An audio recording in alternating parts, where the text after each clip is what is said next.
Welcome back, fellow coders. Jared O'Leary here with BootUp. In this video, I want to show you a neat idea. So you may have tried a project, because it's October. That is the Pumpkin Carver project. And so you click, pick up the knife, and then you can carve a pumpkin using your mouse just by clicking it. Okay, so there's my pumpkin. And you can do all sorts of stuff like change the template, you can reset, you can change the color, and you can start some spooky music, etc.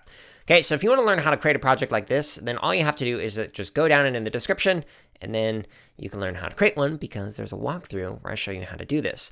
But I want to show you another neat idea that might inspire you for your own version of a project. So this particular project is called Carve a Pumpkin, and it is by Tawny Simon.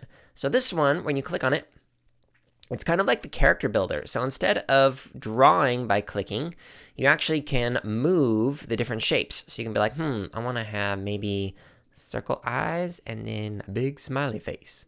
Or, I don't really want that. I want this kind of a face. And maybe we're going to have like a plus sign nose and a triangle eye and a circle eye. Cool? So this is a pretty neat idea. And the code, when you click see inside, is actually pretty easy. All you have to do is just use the shapes, and you're going to use a sensing block that is going to set the draggable mode to draggable. So if you just click on this, then you can actually just get rid of that block and you don't even need it anymore. Because otherwise, if your shape is set so that it is not draggable, like this triangle shape right here, now when I go into the project, I actually can't drag it.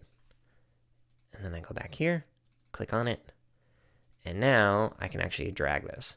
So that's all you have to do to make a project like this. Pretty simple. But one thing I'd also recommend doing is adding in some code so that it resets to whatever position you want it to when you, press the green flag.